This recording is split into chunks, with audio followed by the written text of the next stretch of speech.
Hello everyone and welcome inside Mike's Bar and Grill in downtown Berea, Ohio for the BW Athletics Roadshow. My name is Matt Florjancic and I'll be your host for the next 60 minutes as we recap the week that was for Baldwin Wallace Yellow Jacket Athletics, speak to some of the newsmakers within the athletic department, and then preview the week ahead as several of the winter sports teams are starting to ramp up their competition as we get closer to the Thanksgiving holiday.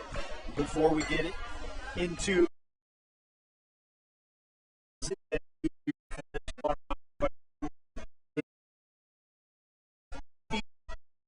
OAC champion still has one race left in her this year as she qualified for the national championships, which will take place this Saturday. We'll also catch up with football coach Jim Hilvert and senior running back from the football team, Jon Murray Jr. as well.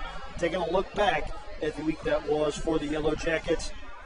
As I said earlier, reigning OAC cross-country women's champion Hope Murphy continues to have a remarkable first season in the brown and gold as 2 weeks after winning the conference meet, she qualified for nationals by finishing 6th overall in the NCAA Division III Great Lakes Regional Championships in Shelbyville, Indiana last Saturday. Murphy finished 6th out of a field of 266 runners with a time of 22 minutes and 12 and a half seconds in the 6K event and will compete at the NCAA Championships in Louisville, Kentucky this weekend. In addition to Murphy's win, senior All-Ohio Athletic Conference and academic All-OAC performer Alyssa Lautner finished 17th overall in the field. Freshman Cassie Kolenchuk finished 113th, and sophomore Maddie Miller finished 121st in the field. As a team, BW finished 14th out of 42 teams. The BW cross-country, the men's cross-country team were led by sophomore Nick Descani as he crossed the finish line in 134th place in a time of 27.3. Freshman Carter Almeida finished in 139th place, while freshman Joe Kelly finished 161st, and freshman Connor Foodie was in 184th place. Yeah, the wrestling team had a very successful trip to the Trine University Invitational. The unscored meet, BW had one individual champion and 11 wrestlers that finished in the top 5. Blease led the way as he was the 125-pound champion and pinned his own teammate, Jared Fananuzzi, in the finals. Fananuzzi finished as the runner-up in 125, as did Connor DePoe in the 141-pound weight class. Tommy West finished as the runner-up in the 157-pound weight class.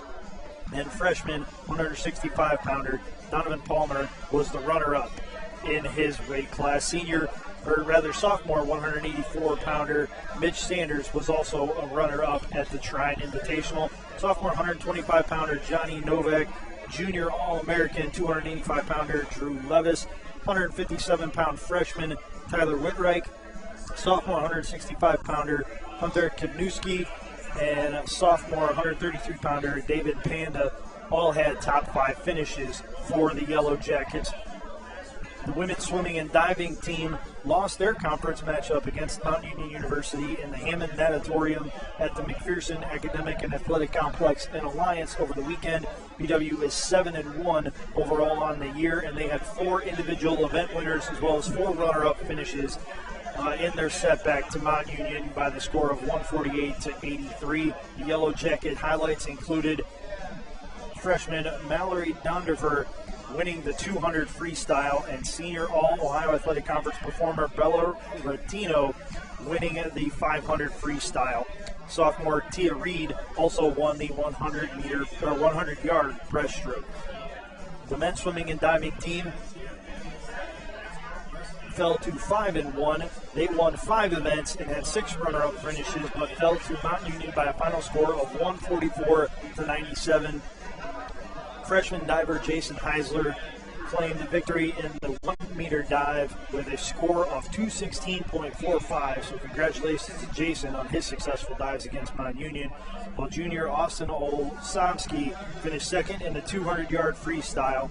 Jason Tafoya, a freshman from El Paso, Texas, placed 4th in a 100-yard backstroke, while freshman Austin Kingsley placed second in the 500-yard freestyle, and a freshman Tommy McCreary finished first in the 200 individual medley in a time of 2 minutes and 3 seconds. Also had a victory in the 100-yard butterfly in 56.63 seconds. The 21st ranked women's basketball team started their season with a 72-59 victory over Case Western Reserve last Tuesday, thanks to a 24-9 scoring edge in the final quarter. Preseason All-American Lily Edwards led the Yellow Jackets with a double-double of 22 points and 12 rebounds in a reserve role to go along with her 2 assists and 1 steal on 8 of 15 shooting in 25 minutes. Megan Hensel added 11 points, including a team-leading 3 three-pointers and 7 rebounds. Junior guard Anthony Mazzio led the men's basketball team with a career-high 45 points as he paced the Yellow Jackets to a 91-65 victory over Hiram College in their non-conference opener on the road last week. BW had 2 players in double figures, along with the 45 points and 6 rebounds from Mazzio, who also tied a school record with 9 three-pointers made and 13 three-pointers attempted. Sophomore guard Drew Wennis added 10 points and 5 rebounds. The Yellow Jackets started the first half hot on a 10-3 run and never looked back as they held the lead throughout the rest of the first half. And although the Terriers got things evened at 17 all, the Yellow Jackets regained their 10-point lead with less than 5 minutes left to go in the first half and cruised to the victory from there. Taking a look also, lastly, before we bring in our first guest, the football team, the 20th ranked nationally football team, closed out their regular season with a 29-28 setback to that team in University Heights on Saturday at Trestle Field inside the George Finney Stadium. BW dropped to 8-2 and 7-2 in Ohio Athletic Conference play. They also fell to 31-26-4 in the all-time series against that team from University Heights and 19-14 in the Gold Bowl series. So now we're going to try and get things underway by bringing in our first guest, and we're going to welcome in football coach Jim Hilvert to the BW Athletics Roadshow. Coach Hilvert led the Yellow Jackets to a very successful 8-2 record this season. They were 7-2 in the Ohio Athletic Conference. Another outstanding year for the Yellow Jackets under Coach Hilvert's guidance. Coach, thank you very much for joining us. As always, it's a pleasure to have you. Oh, thanks for having me on. It's great seeing you. It's good to see you too, Coach. Always good to talk with you. Unfortunately, this time it's after a little bit of a setback as that team in University Heights, as Athletic Director Steve Thompson likes to refer to them, came back, rallied in that fourth quarter, and defeated you 29-28 to end your season with an 8-2 record, 6-2 in the Ohio Athletic Conference. The loss aside, how proud are you of the way that your team handled all the situations and challenges that came to them, not only this season, but over the last 18 months overall?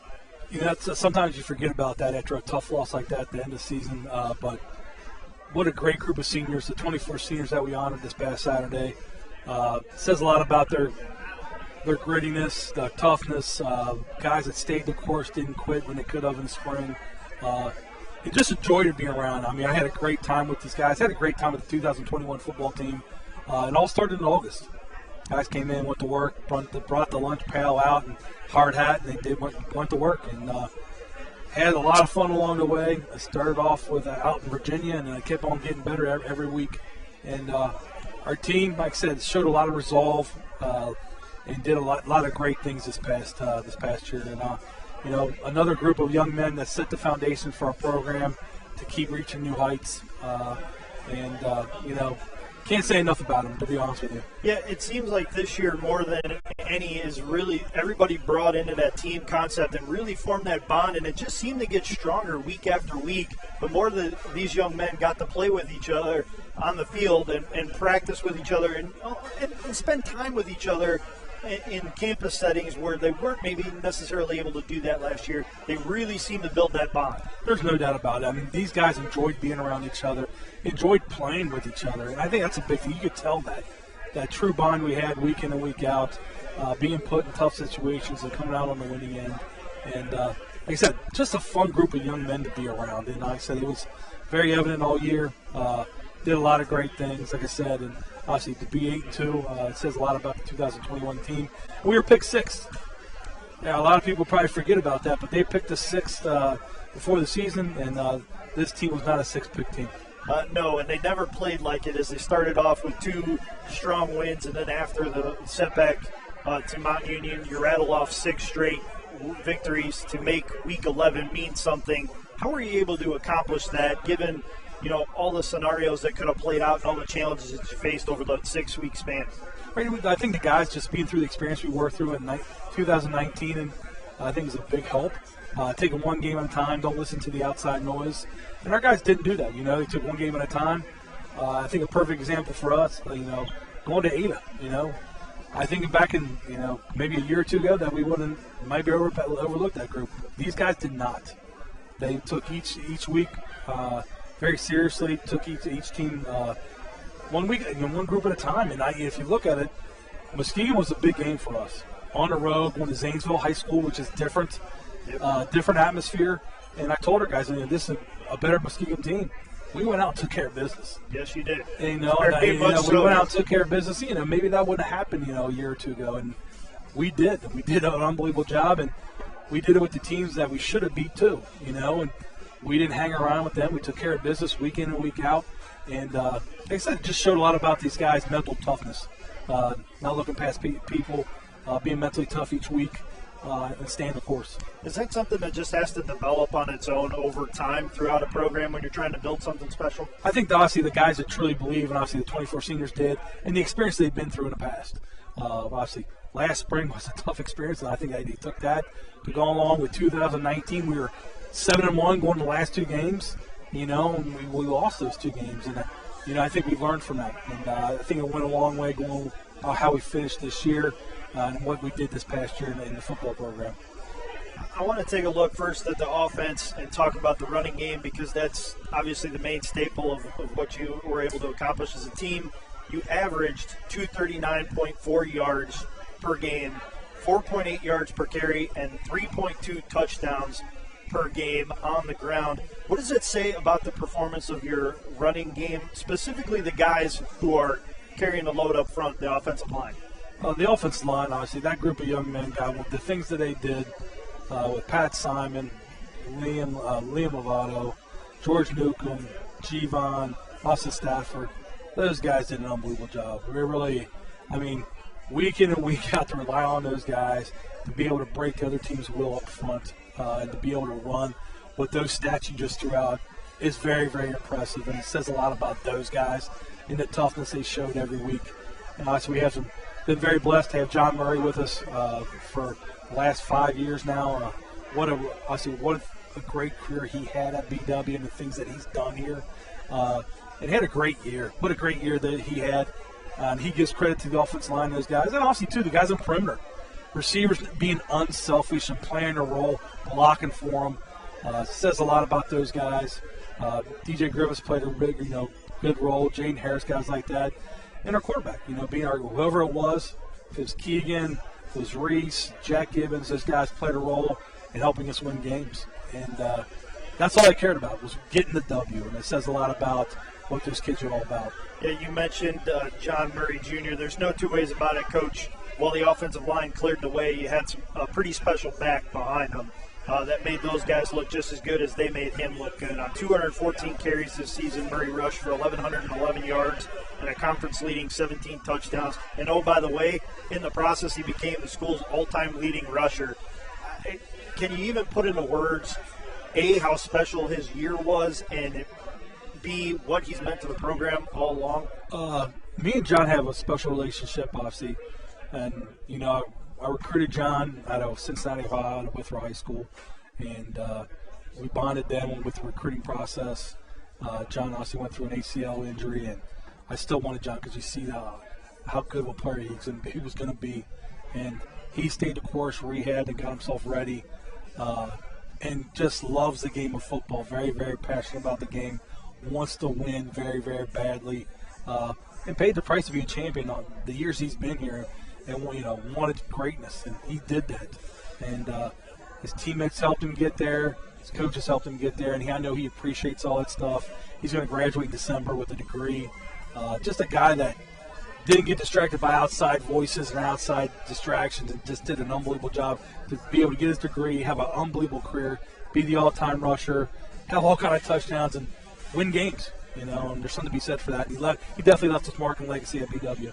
Yeah, and he also left a goal to shoot for the backs that come after him in the future. And there's still good ones on this team, but you're looking down the road, and he's the guy that set the standard of all the top backs that the BW has been able to produce over the years, and there have been many.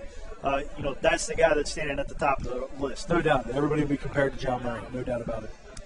It wasn't all just Jon Murray, though. Doing the rushing is younger players like DJ Griffiths and quarterback Reese Waymer were two of your bigger contributors running the football. What can you say about the depth that you had and created in the backfield this year that'll be able to help you not only to an 8-2 record, but also help you going forward? Oh, I think obviously John's been a good mentor for those guys. I think DJ Griffiths, Jaden Harris, Khalees Beeman, all those guys, Rocco, are going to be huge contributors in the future.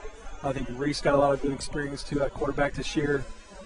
Keegan and obviously all the young quarterbacks, just being able to see how those guys go about their work and about their business, being able to come into spring ball and being able to come in the next fall. I'm very, really excited about that. And, you see a lot of the young guys. We have a lot of the perimeter guys back with Darius Stokes, and some of the young guys we're really excited about next year with Mikel Love, Elijah Arnett coming back, Nano, Caden Baumbeck. Those guys are all going to play in key roles in us to be successful next year. Yeah, and as receivers on the outside, they do a great job of catching the balls. We saw Stokes and Ian Mitchell both had amazing plays in that last game of the regular season, but they're also fantastic blockers. Wide receivers don't ordinarily get the credit for blocking as well as they have. How nice is it to know that these guys buy in to not only try and be good receivers catching the ball and helping out their quarterback, but they're willing to get into the grit and the meat of the action and go out there and pitch a block. Well, like you talked about, as I mentioned, Elijah Arnett, Darius Stokes, Andrew Bortz, all those guys, Jake Hyduke, they all bought into, hey, I'm going to do whatever I can to help the team win. And that means it's successful about running the football. That's what we're going to do. Ian Mitchell, a guy who was obviously putting up 800, 900 yards receiving. And I'm going to go over to defense and it's going to help us win football games. He did that. He's going both ways. He's an unbelievable returner. Plays the best returner in the country. Just all those things that guys are willing to sacrifice to get the W says a lot about them and their character. And, I can't say my hat's off to all those guys. Ian Mitchell, what a team player to do what he did the past year to help us win 8 games. Yeah, he was outstanding in all 3 facets of the game, and I think it was only fitting that he caught a touchdown pass in the final game of the regular season. He deserved a hit pay dirt, and it was nice to see and be behind the mic for the call of that one. Taking a look on the other side of the ball, though, defensively, I think it starts with Sekou Imani. He played like a man on a mission over the second half of the season, a guy who really, when you watch the play, you sense that there could be something special about this Yellow Jacket program. Had multi-sack performances for several games in a row leading into the season finale. Finished with 11.5 sacks overall, 15 tackles for lost yardage. 15 of his 25 total tackles went for lost yardage. So 60% of his stops came in the opponent's backfield. He also had 3 forced fumbles, 2 recoveries, and an interception. What was it about Sekou Imani this year that you really tapped into to allow him to have that kind of success? I think for us, the first half of the season, he was out for 2 weeks because of COVID. And I think he started getting back in the flow of things, probably like you said, around a midway point. And he started paying attention to detail, watching film, doing all the little things. And I think he kind of realized, too, it was coming to an end. And I know that meant a lot to him. I want to be the best possible Sekou Imani I can be. And he was. He really was on a mission, like you just said, and showed people, he's a dominating force on the defensive side of the ball. People had to account for him and be able to make sure you put 2 blockers on the side, time, chip him, because he got after the quarterback really, really well. And like you said, 60% of his plays were behind the line of scrimmage. And like he said, he's a special player. He's one of the best. He might be the best guy I've ever seen rushing the passer. He has a really, really does a great job of that. He did a phenomenal job to use his size. He wasn't the biggest defensive end in America, but he knew how to gain leverage against his left tackles. Even a preseason All-American like he faced in the final game of the regular season, he still ended up registering a sack and impacting plays positively. And you can't really put a premium on that kind of production. It's not something you can expect out of everybody, but it's something that Imani was able to deliver for you. No doubt about it. I see he was a really, like you said, he was a difference maker out there for us. He was a playmaker on the defensive line. And like you said, he was a guy that obviously helped us make teams be second long, third and long, and where teams had to account for him. Coach, now that we've taken a look back at what the 2021 season was, which outstanding run for the Yellow Jackets, 8-2 overall, 7-2 in Ohio Athletic Conference play. What do the next few months look like for you and your staff? What are you able to accomplish before you get to spring ball? For us, we got to recruit. We'll be recruit, and some recruits more. We'll be recruiting. Get on the road, seeing kids, talking to coaches, evaluating film, getting kids on campus and stuff like that for the next month. We'll start spring ball in March. We'll go for about a month with that. But we'll be recruiting. We got to fill in some spots. We got to get obviously some guys that can help up our talent level on our football team, bring in more competition. And I think, I know our staff, we're highly motivated to be able to do that, and excited about seeing some of the future Yellow Jackets that are out there that we can bring back to campus. And just one thing, too, I wanted to mention, too, this kid kind of goes unnoticed, Nick Pankow. A guy for us, he was a true leader, a guy that was a joy to coach, was a really, really good football player this year for us at linebacker, and a guy that got it done on the field and in the classroom. He's a 4.0 student, and a guy that sometimes gets unnoticed, does a lot of dirty work, but he's flying around the field making plays. Very proud of him on what that kind of season he had. He may have gone unnoticed by some, but when you look at the stat sheet and you really dive deep into his defense, he was a leading tackler, leading tackles and leading solo tackles, up there and leading in assists.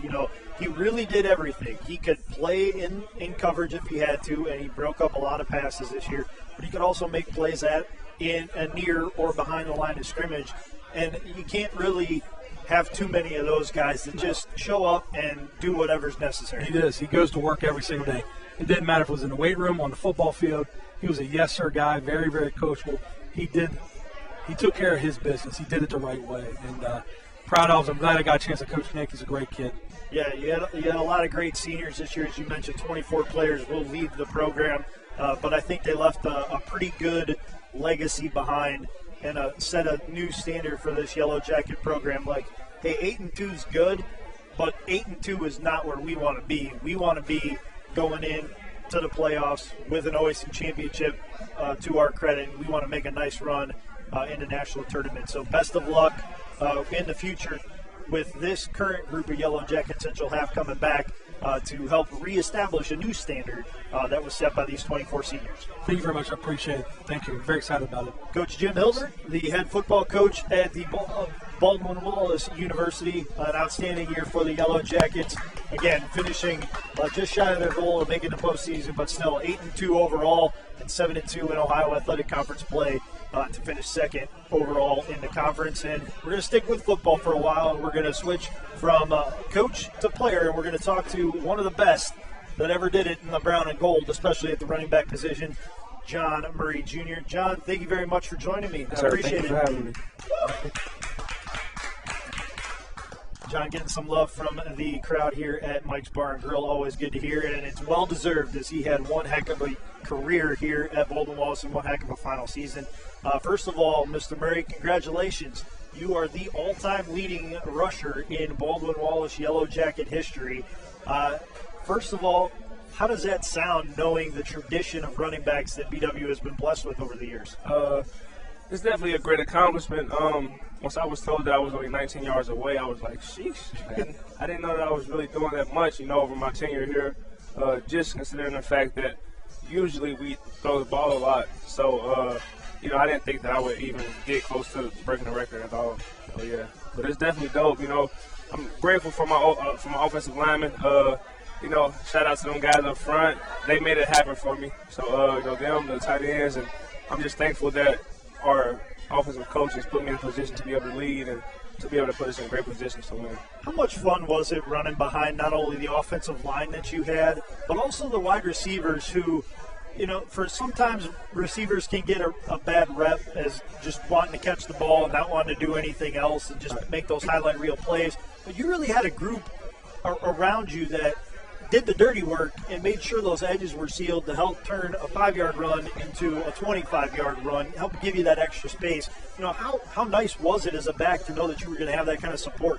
Yeah, going off of what you said about how usually receivers really don't like to block; they want the ball, and I think Darius Stokes really set that that standard of, okay, if we're going to run a ball this amount of times, us receivers, we have to still play our part because of the fact that if the run game is established, now play action opens up too. So, I'm definitely thankful and grateful for those guys too, because like you said, they sealed the edges and stuff like that to make those 5-yard gains into 25s and 20s and stuff like that. So, yeah. Your individual success, it had to wait a little bit because you had a rocky start to your career here. You had a major injury that wiped out the 2017 season.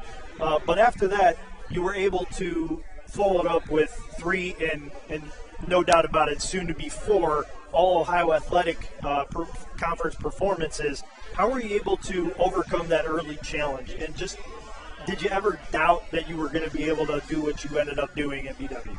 Yeah, so coming in, I just told myself buy in early, stick around the facility, which is the Packard Athletic Center.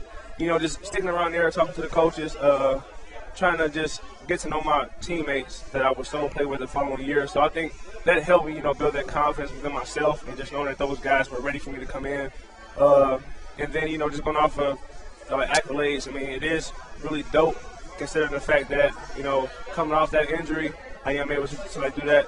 And, I'm not going to lie, sit here and act as if it wasn't some, dark times, going through those, recovery processes because, like you said, sometimes you feel like, okay, I feel great today. Tomorrow, I feel like I just took 5 steps backwards. So, just trying to use my support system, whether it was the coaches, teammates, my mom, praying and stuff like that, and also calling my dad, talking with him too.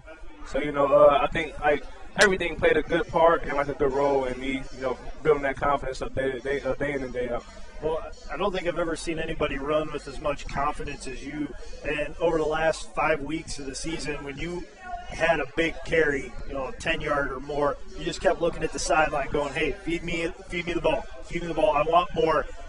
Where does that mentality come from? Is that just that in the game you're feeling a rhythm kind of thing, or is that just a running back mentality that you want the ball all the time? So, the crazy thing about that is early in my career, I would just, break for 15 yards and just go back to the huddle or something like that. But Coach Molden, which is the running backs coach, he told me, he said, you got to start giving a little bit, like a small celebration sometimes after you make a good run. So this season I said, okay, we're gonna run the ball a lot of times, get the crowd going, get my teammates fired up, and just the way that I run the ball too, I'm just downhill. I'm just looking for contact. I'm ready to do whatever I got to do to get the first down. So I think just, popping up and flexing a little bit, yelling and stuff like that definitely helped my team. Yeah, one of the things that I noticed, and my broadcast partner in the games, Luke Stradel, and I would talk about your performances very often.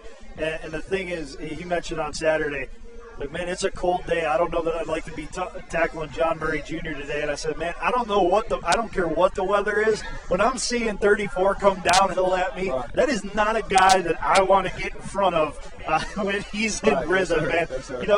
You really embrace that mindset, though, that, hey, I'm going to run through first contact. Has that always been your game, or is that something you just developed over time? Yeah, so Pee Wee, I've always been a bigger kid, so my dad, my cousins, and stuff like that always told me the first guy trying to bring you down.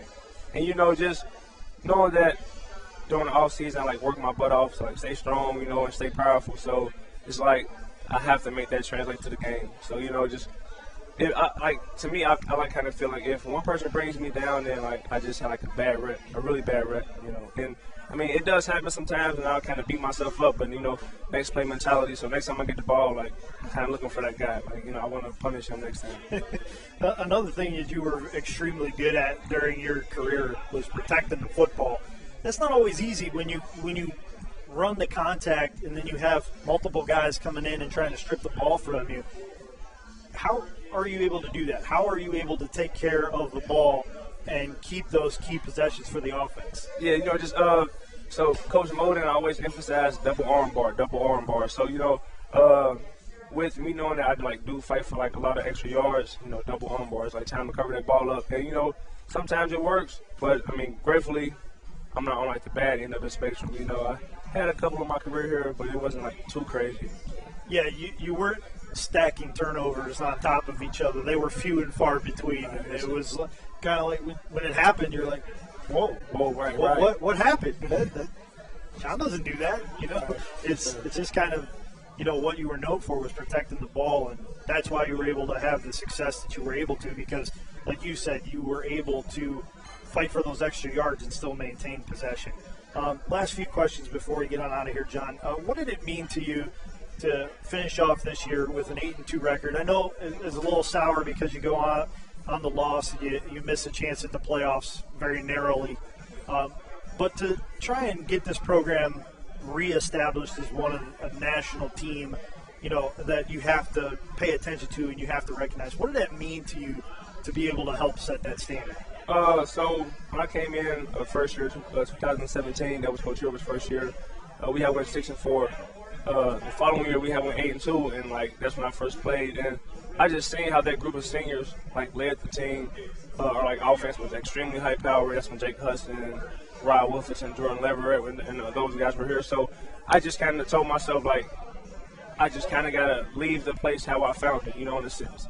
So it just makes me extremely proud. It's kind of bittersweet not being able to go to the playoffs and being that other team from University Heights. But I do think that me and the senior class have left the program exactly how we found it, and I'm just hoping that these guys can just continue to rise up and hopefully one day or next year beat that university team. Yeah, definitely. Anytime you get to beat the blue and gold from across the county, right. It's a little bit more. It means a little bit more. Exactly. But looking back on your decision in 2017 to come here, what was it about BW that made you trust in the coaches enough to leave your hometown of Cincinnati, come 4 hours up I-71, and give this place a try? So when I had torn my ACL, a lot of my other recruiters and stuff like that stopped contacting me, or they stopped responding, or they would just kind of put me on the back burner. Coach Hilvert, with that being his first year coming in, he kind of pursued me really hard. He would really text me every other day, call me every other day, and it just kind of gave me that he just really cared about me, and I didn't know him at all. Granted, he is from Cincinnati, Ohio, but I didn't know him. I knew him through an assistant coach at my high school, and I think he played for Coach Hilvert at Mount St. Joe. So once I got on campus, it was the home feeling, family atmosphere. Everybody embraced me off the rip. Even though I was a red shirt coming into the locker room, people still held me accountable and stuff like that. So I just felt a part of the team, and I didn't regret my decision at all. And I'm extremely happy to be an alumni here soon in 20 days. So yeah. Yeah, no doubt about it. You will be graduating with your degree in psychology, correct? Yes, sir. In December. So what does the future hold for Jon Murray Jr.? I got an extra season. Yeah, so we're still thinking about that. We got to see, man, how the body. Hopefully I can. But if not, my head did an internship with Berea Midbrook High School, working with the football team. So that would be dope for me to get into coaching. I think the kids over there really meshed with me pretty well, and I did the same with them. So I kind of got a lot of avenues that I want to take, but I'm really hoping that I can come back for that extra year. I think I speak for all Yellow Jacket fans. I would love to see Jon Murray Jr. come back for another year. I think the offense would love to see Jon Murray Jr. come back for another year.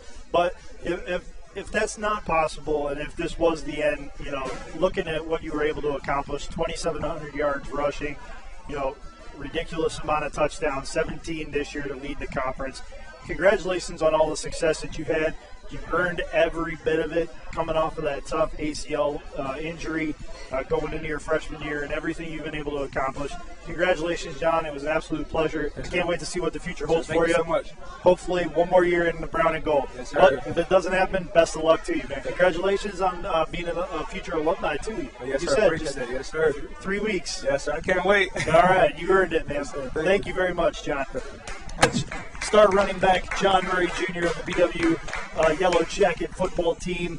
An outstanding career here in the brown and gold, 2,715 rushing yards to set the all-time school record.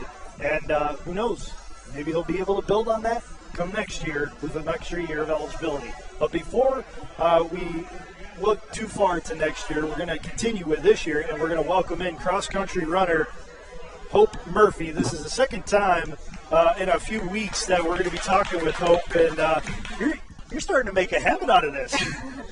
How you feeling, Hope? I feel good. I'm excited. Yeah, well, you have every right to be. The last time you were here, you were coming in off of an OAC championship run, and now you're coming in off of a very successful regional performance, so successful, in fact, a 6th out of 266 runners. You are going to the national championships this weekend. How does that sound? It's exciting. A long time coming kind of thing. Goes all the way back to putting work in May. It has definitely been a goal, and it's an overwhelming goal at times, but it's exciting to have that part of it done. Yeah, well, the hard part is sort of over, but you still have one more to go.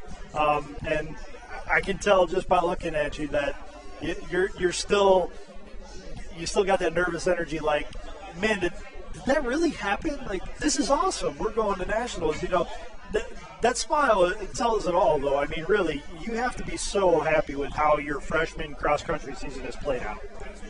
Definitely, yeah. Like I said, I'm really lucky to have a really awesome team around me and coach to get me to where I am.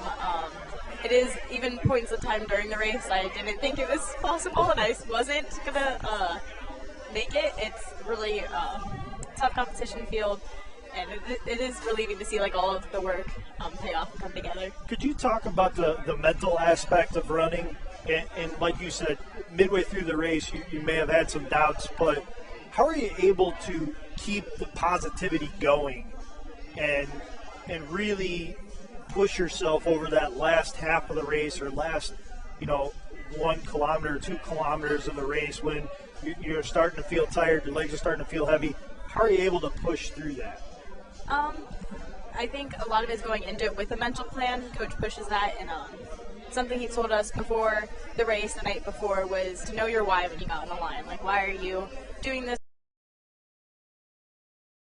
The biggest part is my faith, and being able to, like, glorify God in that way and use my gift, and that's like my first number why. But then I'm also thankful to have so many others, like my teammates out there running with me and running for the team and running for just the goal, and to bringing it all together. There's points where it's really rough in the race and you feel like you're falling off and it's falling apart, but being able to trust that, like, you put that time in, you put the fitness in, and having those mental things in your head already before the race even starts, it makes them easier to find when it seems rough at 2 miles out of almost 4. And just getting to see, we had a really awesome crew from the team come out and support, and just run around the course and seeing family and teammates, and even teammates like throughout the race. I talk a lot about Lisa Lautner, and she's really built up my self-esteem, been a big key in me believing in myself and going after it, and training with her and having her out there with me. Having trained with and competed with and against her this year, do you feel like you're going to be, even though you're young, you're going to be able to step up and be a leader for this team going forward?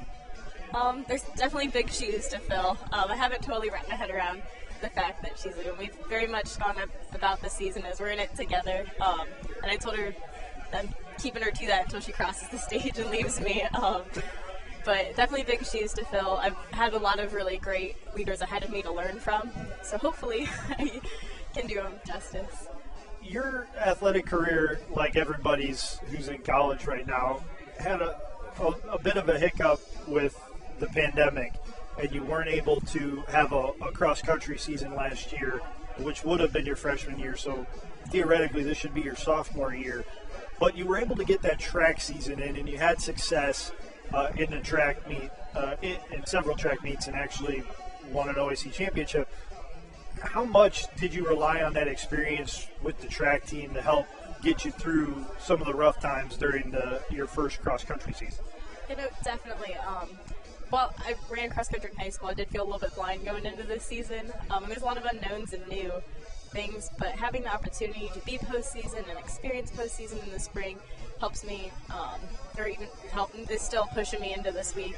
Having stuff to look forward to and know what that's like, and getting to travel and getting to go out to eat as a team, and having your team support you and getting to represent your school and different things like that. And knowing what that's like, I didn't want to miss out on that this time. It gives me something to look forward to. You came from a smaller school, Mogadore. What was the jump from Mogadore to BW like, both athletically and academically? I really like BW as a small school. It's definitely bigger than where I came from, but it is nice. It's still homey feel, and the kind of vibes in the team atmosphere around that, how close the team is. It was really big for me coming from Mogadore, where I had a really close-knit team, to here, and that was a large part of what drew me to BW. Sports-wise, like I said, I don't know.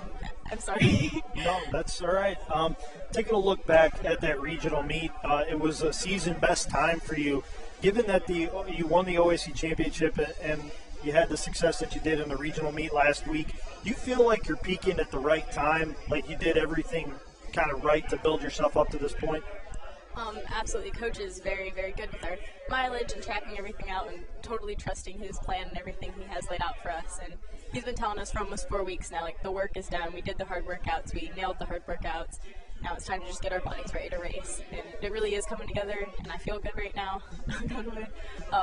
So just really trust in what he's put together for us. You had 2 weeks in between winning the OAC championship and then competing for the regionals. What did you do over that 2-week stretch to prepare you for the regional? And is there any lesson that you can take from that 2-week period that you're going to apply to this week before you go to nationals?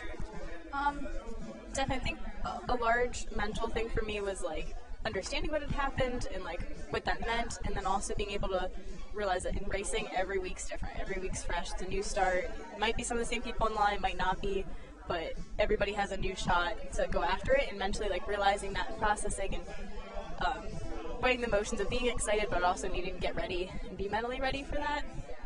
We had different kind of workouts, and like I said, we do workouts at this point, but they're very much confidence building and tune based to just show us that we are ready, we are fit and ready to get after it again. So race day, what do you do from the time, when you wake up in the morning? What's your routine to get ready to have success on the course? Yeah, so we get up, and first thing we do when we get up is we do a shakeout. It's 10-minute run to just wake our bodies up and get the system going, just to help just our body realize what's coming later in the day. Then usually get breakfast, and kind of chill for a little bit, and then we go to the course, just kind of settle in a little bit, get everything situated, camp set up, and then about an hour 15 minutes out from race time, we just start getting the dynamics that we do every day at practice, just to keep everything routine, as what we do every day is the same we do on race day. Is there and this might be digging deeper than it needs to, but are you superstitious at all? Do you have to eat a certain meal or listen to a certain song before you take the course? I don't know that I'd say I'm superstitious. I do like to keep things the same if I can. I have race socks I like to wear, different things like that. I have the lucky underwear, all that stuff. But it's more so I think about just trying to be as comfortable as possible with what we do. I do love a good pre-playlist, but it's not a do or die, I guess. Okay. But what's one song that's on the playlist? Not to peek too far behind the curtain, but just one. Yeah.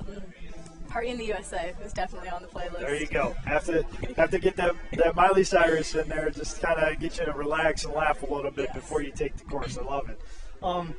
Looking ahead to this week, do you almost feel like you're running for your teammates as well as you, because you're the one that qualified for nationals and you're going down there to represent the Yellow Jacket program?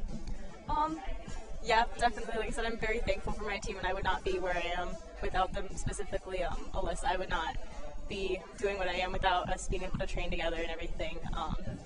And I'm really thankful for them and all their support. So it is exciting to have them there and want to do well. I want to make my teammates proud. And I think that is, like I said, I'm very appreciative of everything that we have in our little family and group. Well, it sure hasn't been a problem for you this year. I don't think that it's going to creep up on you now, but are you expecting a little bit of a brown and gold contingent to travel down to Louisville to give you some support?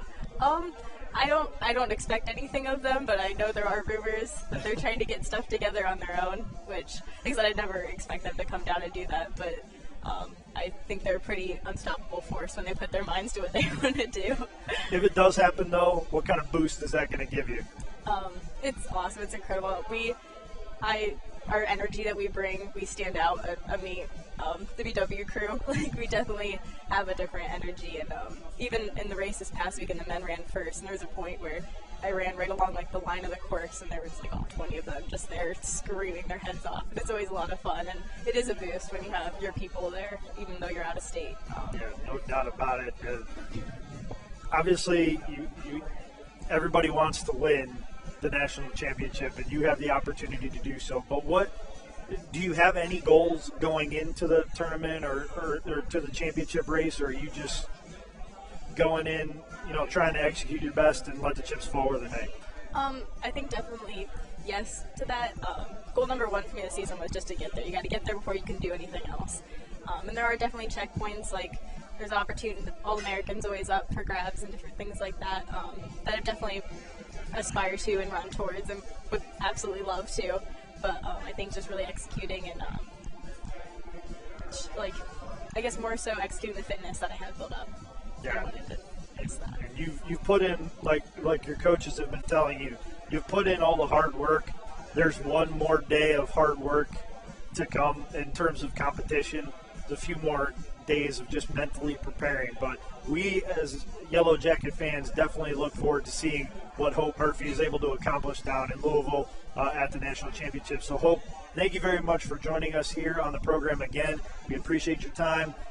All OAC runner, OAC championship runner, and we hope we'll be talking All-American status here in the not-too-distant future. So good luck down at the national championships, and hopefully you bring home some hardware with you.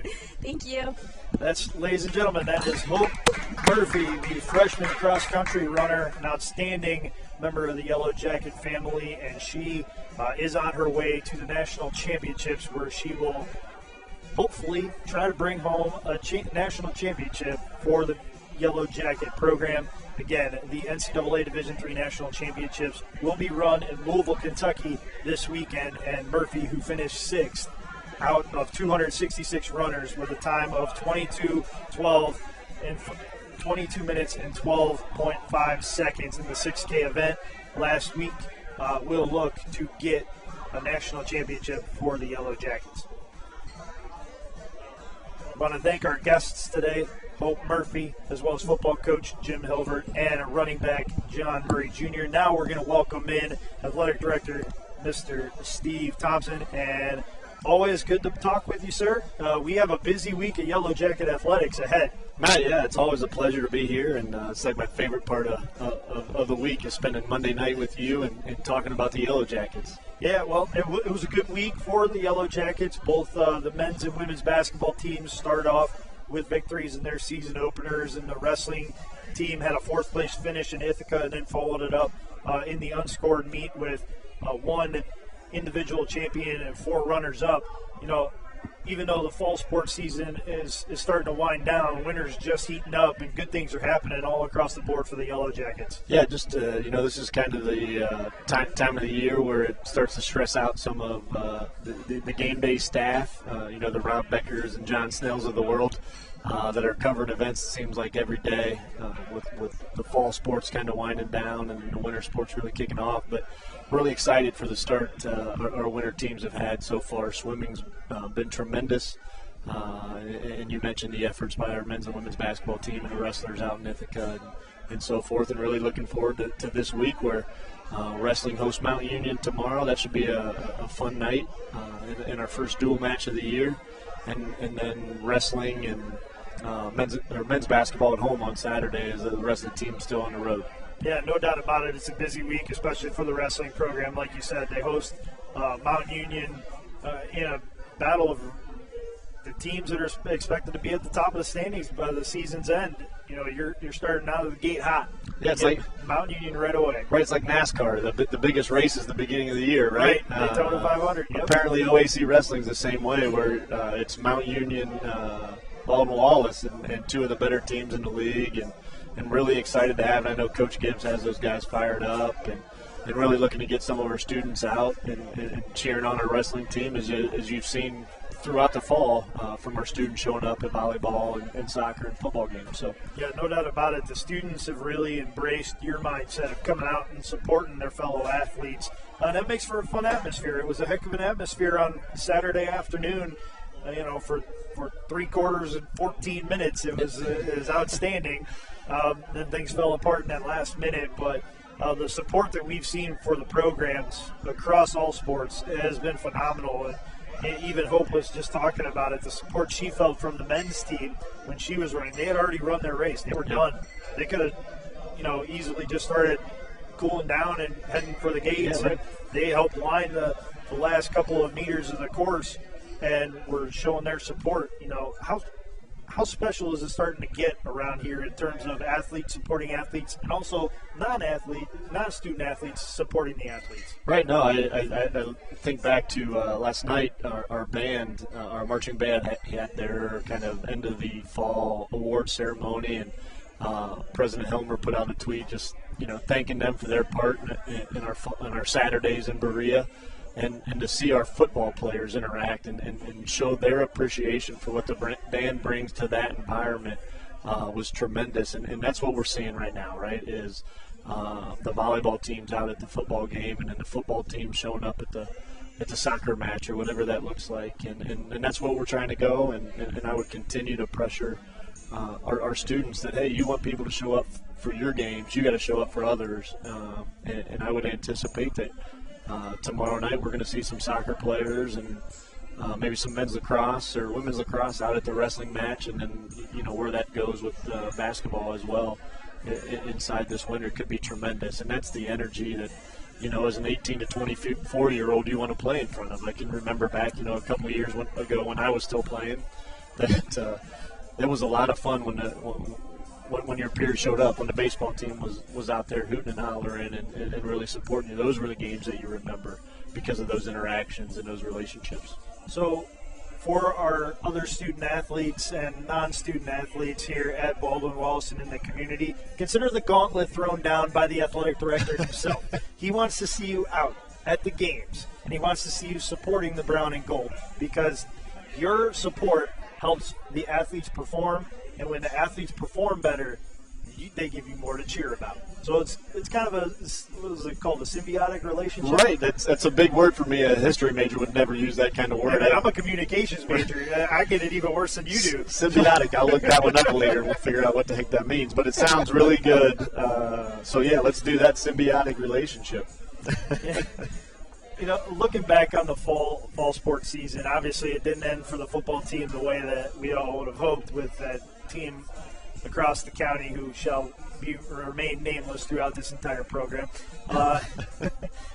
coming back in the fourth quarter and winning. But just seeing this football team take another step forward, going 8-2 overall, 7-2 in the OAC, seeing the women's soccer team surge at the end of the year, get into the OAC tournament, and make a little bit of noise while they were in there as well. Looking at where the programs are headed from the fall, good things happen this year, and seeds were planted for future success. Yeah, absolutely, right. 8-2, obviously a great season for our football team. You look at what our women's soccer team did late, had a great string of victories, and we've had some of those student athletes on that have, individual performance-wise has been tremendous, with Sydney Rice on the women's soccer program. I think she was second in OAC in scoring. She'll be back. Several are, obviously we'll have a lot of returners on the football team. One you spoke to tonight, we're hoping he comes back for one more year. I'd like to see him. 34. I would like to see him standing in that backfield here in about 10 months and do it one more time. But and then you talk to Hope, another anchor to that cross country program that's coming around. But here's really where you start to talk about championship programs. The season's over. Our partnership with T3 out of Avon Lake is huge in the weight room. What is that commitment going to be from our young men and women to get better? Saturday I think it's great because I think our athletes are buying in. That I walked into the Packard Athletic Center on Saturday morning at around 8 o'clock, and our men's lacrosse team's in there working out.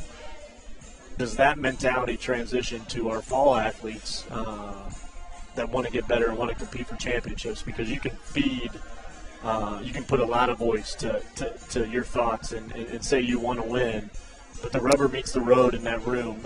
Coming from a guy that it was hard for me to buy into that as a student athlete, but eventually I did, and ultimately changed my experience as a student athlete. It's important for these fall athletes to not say, okay, we had a pretty good year, we were 8-2, women's soccer, we made it into the tournament. That can't be the standard, right? We want to continue to raise that standard, and the only place that happens is in their effort, that competitive effort that we talk about, whether that's in a weight room, classroom, wherever that is, but they really got to buy into that work in the weight room in the off season. Yeah, a couple of cliches. I know it's been said ad nauseum, but the adage is hold true. Champions are made when nobody's watching. Yep, absolutely. And championships are won in the off season. They're awarded at the end of the year, but they're really won when you put in that work before competition even starts. Yeah, I mean, anybody can get onto their Twitter or their Instagram and tell the world they're grinding, right? Like, that's the thing to say, and you see it across the country where everybody's grinding, right? But there's really only a few people that really get down to work and put the work in. And are you just saying that you're grinding, or are you actually grinding? And that's where, if we want to build on that success that we've had this fall, those fall student athletes are going to have to figure out what that means to them and what their commitment is to that experience. Yeah, we still have one fall athlete who will be competing this weekend, and taking a look at the week ahead, cross-country runner Hope Murphy will head down into Louisville, Kentucky, and compete in the NCAA Division III National Championships on Saturday. The Yellow Jackets return to the pool. Both the men and women will travel to Oberlin for a 3-day non-conference meet at Oberlin College. The BW wrestling team has a busy week as they open OAC action against Mount Union on Tuesday night and then host the BW Invitational on Saturday. After tonight's game at La Roche, the men's basketball team has its home opener against Hamilton on Saturday afternoon. And never ones to avoid a challenge, the BW women's basketball team, fresh off of their 1-0 start, they travel to Holland, Michigan, where they will play in the Hope Tournament on Friday and Saturday, including a top 25 matchup against the top-ranked Hope College on Saturday afternoon. So, busy week of action and no shortage of outstanding games to watch and pay close attention to this week.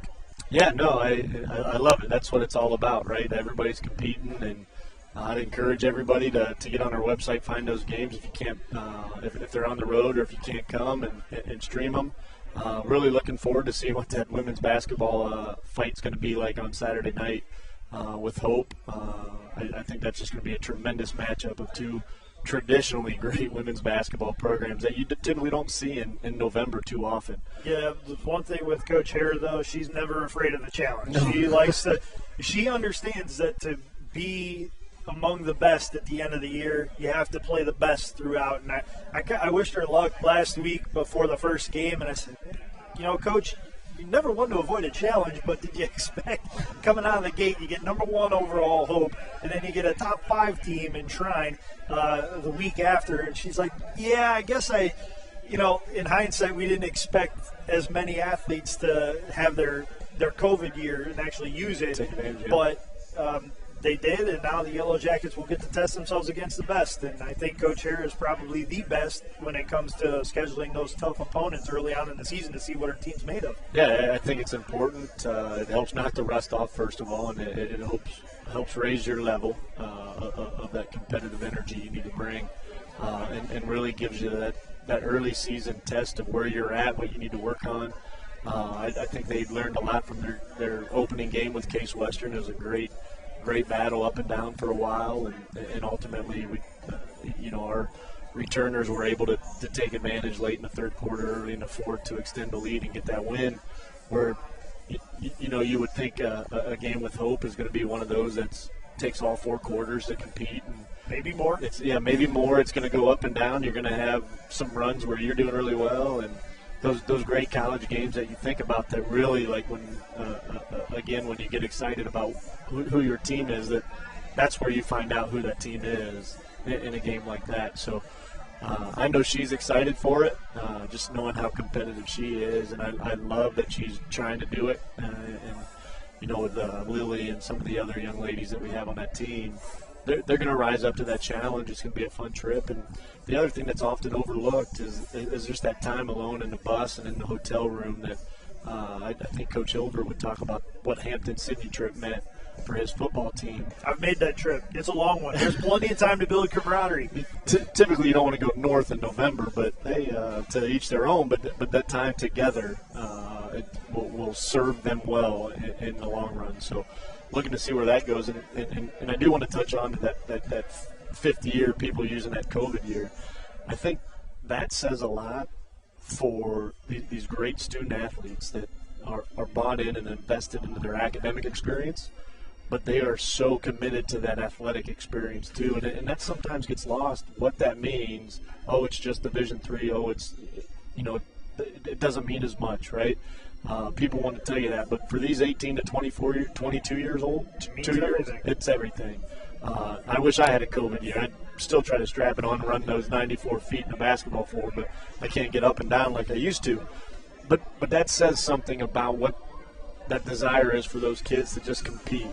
And I love that Hope's got folks coming back. I'd love to see more of our kids come back. I mentioned John kind of joking around, but I was talking with Coach Evie tonight. Hope could come back. She could be the 5-time winner in the OAC 800 meter. And that would never happen again then once she graduates, because then the COVID year goes away. And so there's records to be broken and never be broken again. And the next 4 years are going to be really interesting in college athletics. No doubt about it.